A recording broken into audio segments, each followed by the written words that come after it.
스가랴서 14장 16절에서 21절까지 말씀입니다.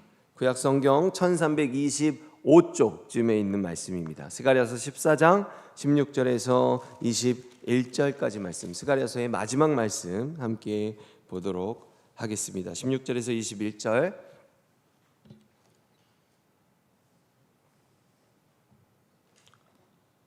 저희들 교독하겠습니다. 제가 먼저 읽고 마지막 구절 함께 읽겠습니다. 예루살렘을 치러 왔던 이방 나라들 중에 남은 자가 해마다 올라와서 그 왕 만군의 여호와께 경배하며 초막절을 지킬 것이라.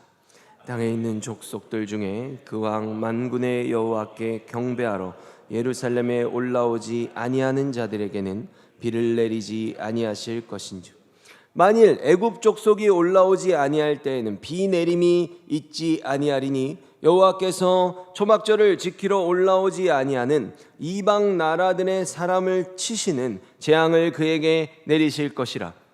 읍 사람이나 이방 나라 사람이나 초막절을 지키러 올라오지 아니하는 자가 받을 벌이 그러하니라. 그날에는 말 방울에까지 여호와께 성결이라 기록될 것이라. 여호와의 전에 있는 모든 소치 제단 앞 주발과 다름이 없을 것이니 예루살렘과 유다의 모든 소치 만군의 여호와의 성물이 될 것인즉, 제사 드리는 자가 와서 이 솥을 가져다가 그것으로 고기를 삶으리라. 그날에는 만군의 여호와의 전에 가나안 사람이 다시 있지 아니하리라. 아멘. 저희들 오늘 이 스가랴서 마지막 말씀 가지고 회복 두 번째 초막절을 바라보며 라는 제목으로 함께 말씀 나누겠습니다. 여러분, 저희들이요 지난 회복이라는 주제로 말씀을 나눈 지가 10개월 정도 됐습니다. 구약의 7절기에서 시작해서 에스라서, 느헤미야서를 거쳐서 오늘의 스가랴서의 마지막 구절에 이르렀습니다. 그런데 너무나 흥미롭게도요, 저희들이 그 말씀들을 볼 때요, 에스라서든 느헤미야서, 그리고 이제 에스라서가 느헤미야서로 맞춰지는 거죠. 같은 책이라고 말씀을 드렸어요. 그리고 오늘의 스가랴서에까지 끝나는 모든 부분들이요, 너무나 흥미로운 건 시작할 때 초막절로 시작하고 끝날 때도 항상 초막절로 끝난다는 점입니다. 이것이 과연 무엇을 뜻하냐는 거예요. 여러분 한번 생각해 보세요. 여러분들이 어떤 글을 쓰거나 아니면 누군가의 대화를 할 때요, 처음에도 이 얘기를 하고 결국에는 이런저런 얘기 계속 하다가 중간에도 얘기하지만 마지막에 또 그 얘기를 해요. 그러면 여러분들 그 얘기 왜 하시는 겁니까? 그게 본론이기 때문이죠. 이것이 무엇이냐면, 하나님께서 지금 이 땅 가운데서 역사하실 때 주님이 이 땅 가운데서 이루시는 그 역사는 바로 이 땅 위에 하나님의 초막을 세우는 역사라는 겁니다. 그 초막을 세워서 주님께서는 우리와 영원히 함께 살기를 원하십니다. 여러분, 지금의 이 스가랴서 어떤 이야기입니까? 바벨론 포로기를 지나고 돌아왔어요. 근데 백성들이요, 돌아와서 성전을 짓다가 금세 포기해버리고 말았습니다. 그리고 손을 완전히 놓았어요. 아무것도 하지 않고 그냥 살고 있습니다. 그래서 하나님이 그들을 다시 불러 세우시는 이야기이죠. 제일 처음에는요, 돌아와서 그 성전을 짓기 전에요, 정말로 가장 먼저 초막절을 지켰습니다. 그 기록이 에스라서에 있는데요, 에스라서 3장 4절에서 5절을 보면, 그런 뒤에 율법에 적혀 있는 대로 초막절을 지켰습니다. 그들은 절기 기간 동안 날마다 정한 수대로 희생 제물을 바쳤는데, 초막절이 끝난 뒤에도 그들은 번제물과 달의 첫날에 드리는 초하루 제물과 여호와께서 명령하신 온갖 절기의 제물을 바쳤습니다. 그리고 여호와께 기쁘게 드리는 예물도 바쳤습니다. 아멘. 이렇게 이스라엘 백성들은 처음에 돌아오자마자 그들의 첫 번째 초막절을 지켰고요, 그들이 무엇을 하냐면 바로 성전 건축을 시작합니다. 왜냐하면요, 하나님이 거하시는 초막이 성전이기 때문입니다. 여러분, 하나님은 어디든지 계세요. 무소부재하시죠. 그런데 이스라엘 가운데 하나님이 함께 하신다는 것, 하나님의 임재를 상징적으로 보여주는 장소가 성전이기 때문에 저희들이 성경을 볼 때 이 두 가지의 개념을 연결시킬 수 있어야 이 구약 성경을 통해 전해지는 하나님의 구원 역사를 정확하게 읽어낼 수 있습니다. 이스라엘이 초막을 짓는다는 것은 하나님의 성전을 세운다는 말과 같은 말입니다. 왜냐하면 결국에 하나님이 거하시는 초막이 성전이기 때문입니다. 여러분, 우리는 그냥 집에 살죠. 근데 하나님은 그렇지 않으세요. 하나님은 성전이라는 초막에 사십니다. 성전, 거룩한 곳이잖아요. 거룩하신 하나님이 이 땅 아무데나 살 수가 없기 때문이죠. 그래서 그 성전이라는 초막에 하나님은 거하시죠. 그러니까 지금 이스라엘 백성들이요, 지금 이곳에 와서 초막절을 지키고 바로 성전을 짓기 시작한다는 건 그런 뜻이에요. 우리 하나님하고 같이 살아갈 집을 지으러 왔습니다 라는 뜻이죠. 하나님의 집이 성전이니 그 성전을 짓는 겁니다. 그래서 저희들이 언제나 이 두 가지의 개념을 연결시킬 수 있어야 된다는 거예요. 초막절을 지킨다, 우리가 하나님과 영원히 함께 살아갈 집을 짓는다. 그래서 우리는 성전을 세운다입니다. 그런데 여러분, 성전을 지으려고 했는데 어떻게 됐습니까? 와서 성전을 지으려고 했는데요, 사방팔방에서 온갖 너무나도 심각한 방해들이 들어오는 거예요. 그래서 2년 만에 이 성전 짓기를 포기합니다. 그렇게 모든 걸 포기한 채 스가랴 선지자를 통해 하나님이 다시 그들을 부르실 때까지 14년 동안 손을 놓고 있었어요. 분명히 하나님과 함께 살겠다고, 그래서 초막절을 지켰고요, 하나님의 초막인 성전을 짓기 시작했습니다. 그런데 하나님의 백성이 그 하나님의 초막인 성전 짓기를 포기하면 어떻게 되는 겁니까? 하나님과 함께 살기를 포기하는 거잖아요. 그러면 되겠습니까? 안 되겠습니까? 너무나 당연한 얘기죠. 안 됩니다. 그래서 하나님께서 이스라엘을 다시 불러 세우십니다. 너희들 그럴 거면 여기 왜 왔느냐는 거예요. 빨리 성전을 다시 세워라. 하나님과 함께 살기 위해 왔는데 너희들이 성전을 짓지 않으면 너희들은 지금 돌아와도 돌아온 게 아니야 라고 말씀하시는 거죠. 그래서 학개와 스가랴 선지자를 부르셨습니다. 여러분, 학개는 지금 여호와의 절기라는 뜻이고요, 스가랴는 여호와께서 기억하셨다라는 뜻이에요. 그래서 이 두 가지의 의미를 합쳐서 우리가 생각해 보면요, 함께 말씀을 전했기 때문인데, 하나님께서 여호와의 절기를 기억하셨다라는 뜻이에요. 이것을 다른 말로 바꾸면요, 그들을 구원하시겠다는 구원 역사를 지금 하나님이 다시 기억하셨다는 겁니다. 하나님께서는 이 7 절기를 통해서 이스라엘을 향한 하나님의 구원의 역사를 알려주셨기 때문이에요. 이처럼 하나님의 목표는 하나입니다. 이 땅 가운데 주님의 나라를 세우고 내가 내 백성과 함께 살아가겠다. 바로 이 창조의 목적을 이루기 위해서 초막절을 지키게 하셨고 하나님의 거처인 성전을 짓게 하신 겁니다. 그렇게 되면, 하나님의 나라가 세워지면 하나님이 우리의 아버지와 왕이 되시고 우리는 그분의 백성이자 자녀가 되는 겁니다. 이 상태로 영원히 살아가는 것, 바로 이것이 하나님이 이 땅을 창조하신 목적입니다. 하나님께서는요, 우리와 영원히 함께 사랑하면서 행복하게 살아가기를 원하십니다. 그래서 가장 먼저 이 땅을 지으셨을 때 하나님과 우리가 함께 거할 수 있는 아름다운 거처를 마련하셨는데, 그것이 바로 에덴 동산입니다. 그것이 하나님이 우리에게 마련하셨던 첫 번째 초막이었어요. 근데 그 기쁨의 동산에서 하나님께서 분명히 사랑하는 자녀들과 영원히 함께 하시기를 원하셨는데요, 그걸 어떻게 됩니까? 인간이 범죄하여 쫓겨난 거죠. 그러나 하나님은 사랑하는 자녀들과 내가 기필코 영원히 함께 사랑하며 행복하게 살아가겠다라는 그 계획을 내려놓지 않으십니다.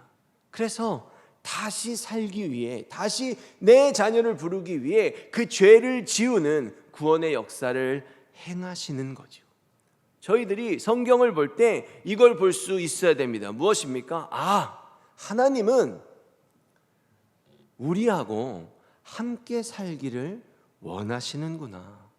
그래서 우리를 너무나 사랑하셔서 은혜로 죄 지은 우리를 다시 불러들이기 위해서 이 모든 구원을 행하셨구나 라는 것을 이해해야, 이것이 무엇입니까? 임마누엘이죠.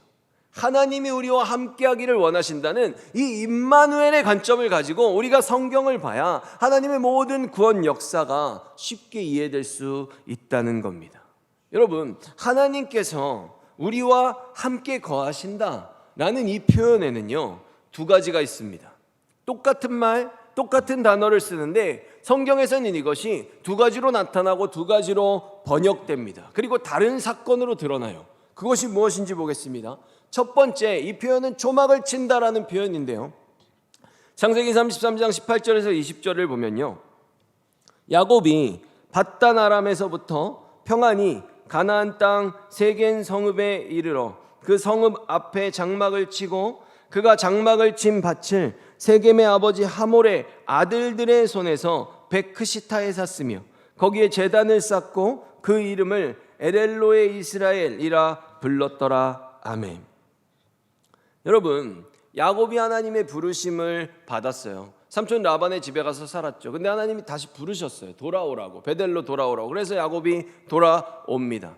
그리고 에서를 만나요. 근데 에서를 만나면 너무나 두렵잖아요, 그렇죠? 그런데 에서를 만나는데 하나님이 살려주시죠, 그렇죠? 그래서 에서와 헤어진 다음에 야곱이 그 땅에, 이제 여러분 생각해 보세요. 돌아올 때 에서를 만나는 게 얼마나 무서웠겠어요. 근데 에서의 문제가 해결됐죠. 그러니까 야곱은 아주 평안한 마음으로 이제 주님만 섬기면 되는 겁니다. 그 땅에 돌아와서 야곱이 처음으로 그의 장막, 초막을 치고 거기에 제단을 쌓고 에렐로의 이스라엘이라는 이름을 붙였어요. 어떤 이름을 붙였습니까? 에렐로의 이스라엘은 하나님, 이스라엘의 하나님이란 뜻입니다. 초막을 짓고 제단을 쌓은 뒤에 거기에 하나님의 이름을 붙였다는 거예요. 여러분, 저희들이 이 부분을 잘 이해해야 됩니다. 초막을 짓는다는 건 하나님과 함께 사는 것이고요, 하나님의 초막인 성전을 세운다는 건 하나님과 우리의 함께 함이 있는 겁니다. 우리들이 이 초막절을 이해할 때 여러분들이 이것을 잘, 제가 이 개념을 우리가 발전적으로 깨야만 우리가 성경을 볼 때 헷갈리지 않을 수 있어요. 여러분, 우리는 초막, 우리는 성전이라고 하면 장소를 생각해요. 근데 지금 성경은 그걸 말하는 게 아니에요. 하나님과 우리의 함께 하심이라는 그 임마누엘의 상태를 말하는 겁니다. 초막절이 이루어졌다는 건 바로 상태예요. 하나님과 우리와 함께 함. 그래서 여러분, 하나님과 우리가 함께하지 않는, 우리가 하나님을 온전히 섬기지 않으면 이스라엘의 성전이 있어도 그들 가운데는 초막절이 아무런 의미가 없어지는 겁니다. 우리는 하나님을 이해하지 못하니 하나님이 우리에게 장소로서, 건물로서, 여러 가지 성물로서, 하나님의 절기로서 하나님을 알려주지만 하나님이 우리들에게 궁극적으로 이루길 원하시는 건 우리와 하나님과 함께하는 임마누엘의 상태라는 거예요. 그래서 우리가 이 또 다른 표현을 보면 이 하나님의 마음이 정확하게 이해될 수 있습니다. 여러분, 초막을 지었다, 하나님의 초막인 성전을 세웠다, 그 단어가 어떻게 쓰여지는지 한번 보기를 원합니다. 두 번째 표현이에요. 요한복음 1장 14절입니다. 말씀이 육신이 되어 우리 가운데 거하심에 우리가 그의 영광을 보니 아버지의 독생자의 영광이요 은혜와 진리가 충만하더라. 아멘. 여러분, 예수님께서 초막을 치셨다라는 표현이 말씀이 육신을 입고 오셨다라는 표현입니다. 완전히 똑같은 표현인데 번역만 다른 거예요. 예수님이 말씀이 육신을 입고 초막을 치셨다라는 뜻이 바로 성육신 하셨다라는 뜻입니다. 말 그대로 우리가 생각할 땐 거처를 마련하셨다는 표현인데요, 그게 아니라 무엇입니까? 하나님이 초막을 치셨다는 건 우리와 함께 하심입니다. 그것이 하나님의 거처인 성전을 세우는 거예요. 그래서 첫 번째로 초막을 치셨을 때 하나님이 하나님의 초막인 첫 번째 초막인 성막을 치셨을 때도 하나님은 사실 그것을 우리에게 알려주셨어요. 출애굽기 29장 42절에서 43절 보면요, 이는 너희가 대대로 여호와 앞 회막문에서 늘 드릴 번제라. 내가 거기서 너희와 만나고 내게 말하리라. 내가 거기서 이스라엘 자손을 만나리니 내 영광으로 말미암아 회막이 거룩하게 될지라. 아멘.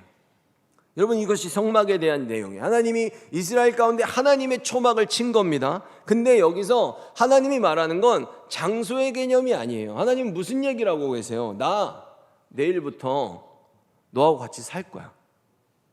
내일부터 나 너를 매일매일 만날 거고 내가 너한테 하고 싶은 말 다 하면서 너하고 같이 살 거야. 지금 이 얘기를 하고 계신 거예요. 왜 그렇습니까? 바로 이것이 이 땅을 지으신 목적이기 때문입니다. 사랑하는 자녀들과 영원히 함께 교제하며 살아가는 것, 이것이 우리가 초막절을 지키고 초막을 세우고 성전을 세우고 주님과 함께 살아가는 것입니다. 그래서 이 두 번째 표현이 어떤 거예요? 하나님께서 우리 가운데 함께 하시기 위해 초막을 치셨는데 그것이 바로 하나님이 직접 오셨다는 겁니다. 여러분 보세요. 예수님이 초막을 쳤으면 예수님이 무슨 집을 지어야 되잖아요, 우리 가운데. 그게 아니에요. 직접 오신 겁니다. 하나님의 함께 하심이 바로 초막절의 성취라는 거예요. 우리가 이 개념을 볼 수 있어야 된다는 것입니다. 그래서 그 예수님이 초막을 치셨어 라고 하고 그 초막을 보면서 뭐라고 말합니까? 우리가 그의 영광을 보니 아버지의 독생자의 영광이다 라고 말하는 겁니다. 하나님이 우리 가운데 초막을 치신 것은 우리와 함께 하시는 거고요, 주님이 우리와 함께 하실 때 우리는 주님의 영광을 볼 수 있는 겁니다. 그래서 그동안은 죄로 인해서 하나님하고 같이 살 수 없었어요. 근데 하나님이 우리들의 모든 죄를 지으시고 이제 거룩하신 하나님과 우리가 함께 살 수 있는 거룩한 백성으로 만드시기 위해서, 그래서 우리와 영원히 함께 하시기 위해서 직접 오신 분이 바로 예수 그리스도입니다. 여러분, 정리하겠습니다. 초막을 짓는 건 하나님과 함께 사는 겁니다.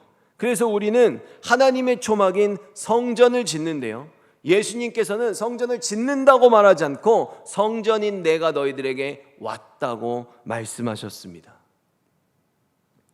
이것이 모든 구원 역사의 성취고 이 땅을 창조하신 목적입니다. 그래서 구약 성경의 마지막 역사를 기록하고 있는 역사책입니다. 역사를 기록하고 있는 느헤미야서 8장 17절을 보면요, 포로 생활을 마치고 돌아온 모든 무리가 초막을 세워놓고 7일 동안 그 안에서 살았는데 눈의 아들 여호수아 때로부터 이때까지 이스라엘 백성이 이처럼 경축하며 기뻐한 적이 없었습니다. 그들은 매우 기뻐했습니다. 아멘.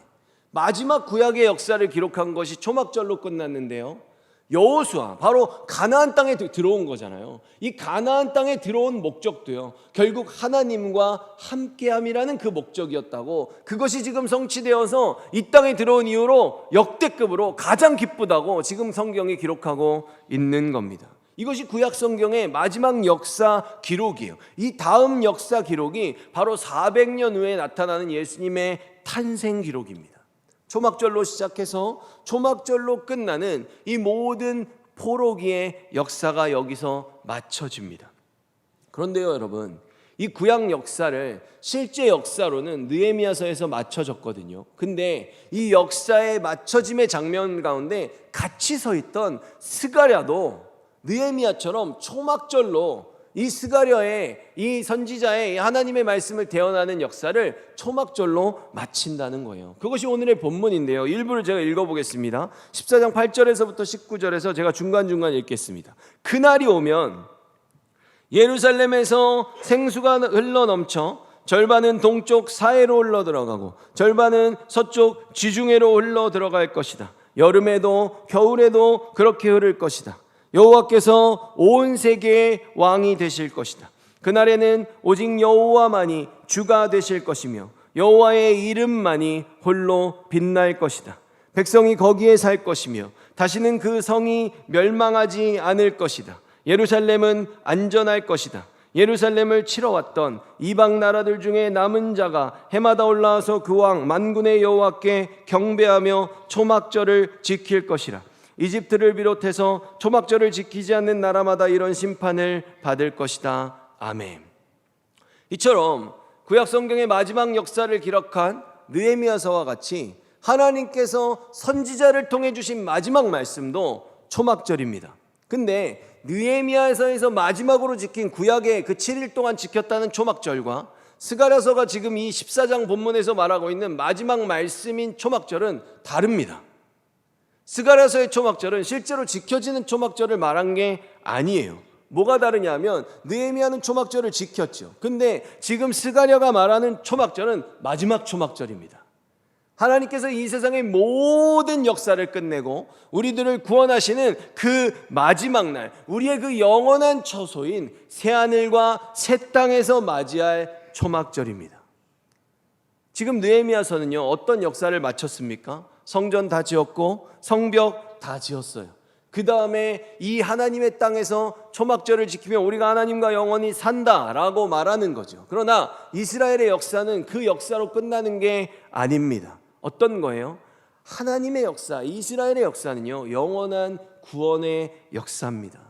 그래서 우리가 영원한 나라로 나아가야 그 역사가 온전히 이루어지는 거거든요. 그래서 그 영원한 초막절로 나아가는 역사를 어떻게 이루신 거예요?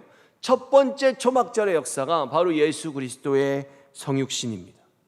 그리고 두 번째 초막절의 역사가 바로 새하늘과 새 땅에 들어가는 지금 이 스가랴가 말하고 있는 초막절의 역사라는 거예요.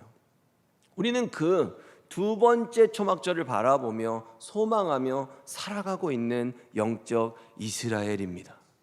그래서 성경에는요, 하나님이 구약 성경을 통해 누누이 말씀해 주신 하나님과 함께함이라는 그 초막절의 성취가 두 번 나옵니다. 그것이 뭐냐 하면 예수님의 초림과 재림입니다. 그래서 우리가 예수님과 초림 때 함께한 것처럼 재림 때도 영원히 함께함을 우리는 소망하며 살아가는 것이죠. 하나님은 처음부터 이 땅에 하나님의 나라를 세우기 원하셨습니다. 그 나라에선 하나님이 왕이시고 우리는 그분의 백성입니다. 그분의 백성들은 왕의 법을 따라 살아갑니다. 하나님은 처음부터 모든 것을 보시기에 좋게 지으셨어요. 그것이 에덴 동산이고 하나님의 법을 하나님의 형상자가 따라 살아갈 때 우리들에겐 참된 기쁨과 즐거움이 있습니다. 그래서 에덴이라는 뜻은 기쁨의 동산이라는 뜻입니다. 우리의 기쁨과 즐거움이 실현되는 장소라는 거죠. 이미 그 이름에서부터 하나님의 나라가 우리에게 어떤 의미를 갖는지 보여주고 있는 겁니다. 그런데 첫 번째 인류인 아담과 하와가 절대로 먹으면 안 된다고 했던 그 선악과를 먹고 말았습니다. 분명히 말씀하셨어요. 그것을 먹는 날에는 반드시 죽는다고. 모든 인류가 죄 가운데 빠지는 겁니다. 하나님이 내 인생의 주인인데 그 주인의 자리에 내가 앉는 거죠. 사단은 분명히 현상만 말했어요. 너희들 이거 먹으면 하나님처럼 될 거야. 하나님처럼 된 거 맞죠? 뭐가 맞습니까? 내 인생의 주인의 자리인 하나님의 자리에 내가 앉은 거죠. 근데 사단은 거짓말을 했어요. 무슨 거짓말을 했습니까? 그 일이 일어난 뒤에 우리에게 어떤 일이 일어나는지에 대해서는 말하지 않았다는 거예요. 그건 거짓말한 거예요. 그걸 먹으면 우리는 죽게 되고요, 하나님으로부터 멀어져 주님의 나라에서 쫓겨나는 것인데 그 범죄함에 대해서, 그 사망에 대해서는 말하지 않았다는 겁니다. 그래서 모든 인간은요, 결국 선악과를 먹은 아담의 후손으로서 모두가 내 인생의 주인의 자리에 앉아 살아가고 있습니다. 여러분, 제가 그런 얘기를 한 적이 있어요. 누군가 중고등부 학생 때 저한테 그런 질문을 하더라고요. 제가 선악과 안 먹었는데 왜 저는 죄인입니까? 너무 억울합니다. 그래서 제가 그 친구한테 그렇게 말한 적이 있어요. 아담이 안 먹었으면 아마 네가 먹었을 거라고. 여러분, 사람은 모두가 자기 인생의 주인으로 살아가고 있습니다. 그것이 우리가 하나님의 자리를 빼앗고 있는 거죠. 내가 선과 악의 중심에 있어요. 나에게 좋으면, 나에게 잘하면 선이고, 나에게 나쁘게 하고 나에게 못되게 하면 그게 악이잖아요. 근데 그게 하나님이 보실 때 죄라는 겁니다. 하나님의 기준을 세워야 돼요.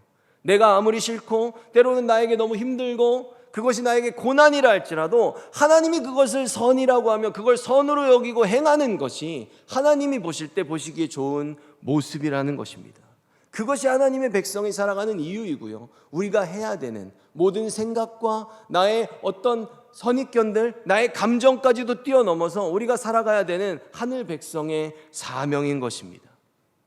우리가 그렇게 살아갈 때요, 하나님이 우리를 지으신 목적이 이 땅 가운데 이루어지는 겁니다. 그것이 우리가 하나님과 함께함이라는 임마누엘의 역사가 우리에게 있을 때, 성령이 우리와 함께 하실 때 그 역사가 비로소 가능해지는 겁니다.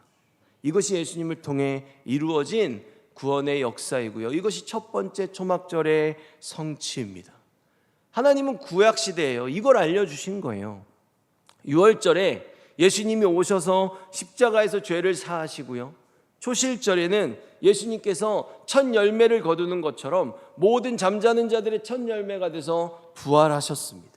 그리고 무교절은 7일 동안 누룩 없는 빵을 먹으면서 사는 거거든요. 이건 뭘 가르쳐 주냐 하면 7일이라는 완전한 삶의 숫자 속에서 오직 우리는 진리이신 누룩 없는 죄 없는 예수 그리스도라는 생명의 말씀을 먹고 이 세상에서 살아가야 된다. 그게 하늘 백성의 인생이야 라는 걸 무교절로 보여주셨습니다.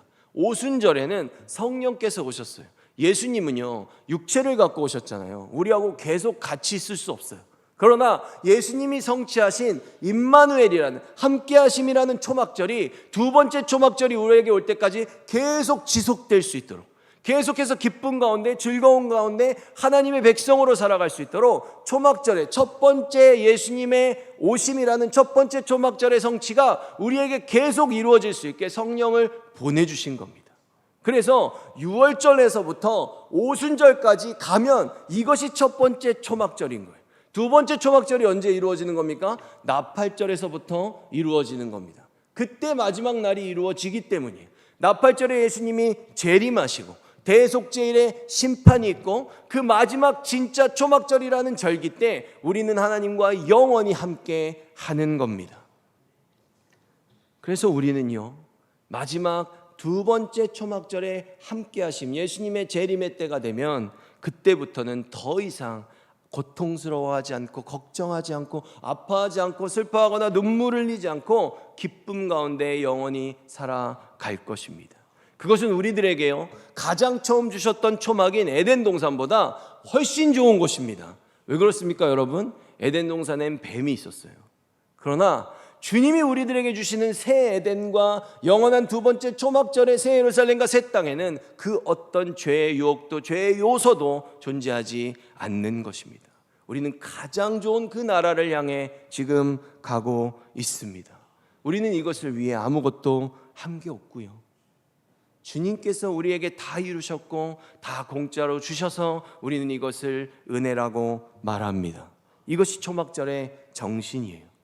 여러분, 그런데요, 오늘 성경을 보면요, 마지막 때 모든 사람들이 다 천국에 가는 건 아니라고 말합니다.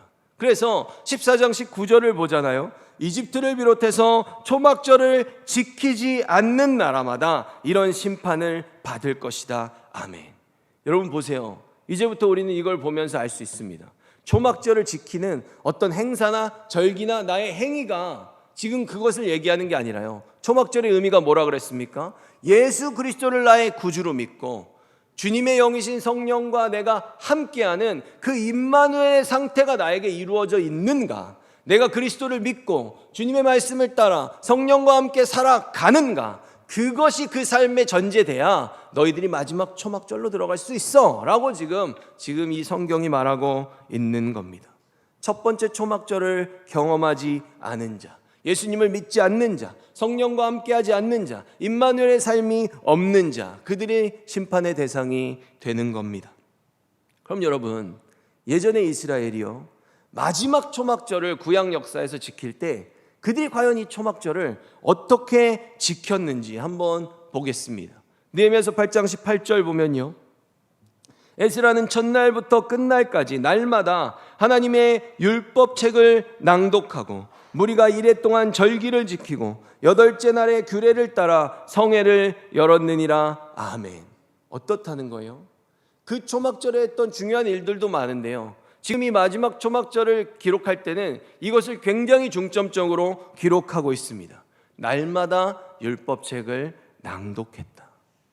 이 말씀을 듣고 그들 안에서는요, 회개 운동이 일어났습니다. 그리고 이 회개 운동이 이스라엘의 부흥 운동으로 이어졌어요. 근데 이때 이스라엘이 돌아오는 모습을 호세아 선지자도 이렇게 예언을 하고 있습니다. 한번 보겠습니다. 14장 1절에서 2절인데요. 이스라엘아, 내 하나님 여호와께로 돌아오라. 너는 말씀을 가지고 여호와께로 돌아와서 아뢰기를 모든 불의를 제거하시고 선한 바를 받으소서. 우리가 숫송아지를 대신하여 입술의 열매를 주께 드리리이다. 아멘.